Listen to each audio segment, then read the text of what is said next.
مضمونه وهذا ذهب، وحتى عندكم هنا بالعراق ما موجود. عم انا اول مره اشوفه صح. هاي رحم الله والديك وبالسلامه. في مال الله. الله يوفقه. بس انا كل شيء دوخني. هسه هاي صح اخذتها من عنده ب 800,000 وقال ذهب. وانا اول مره صدق اشوفها يعني، مبينه طلب خاص. هاي خلصنا من عندها. بس انا هذا الرجال شكله مو غريب علي.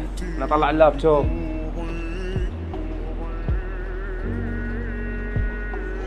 خلنا نفتح التصوير. والله الاول هذا شبهت عليه الرجال، لابس شفقه هو.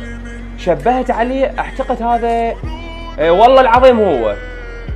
هذا اللي هو وابنه من بعت له بلاي 4 وطيته بلاي 2 وغشيته.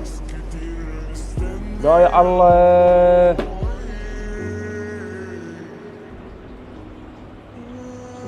ايه هو هذا والله.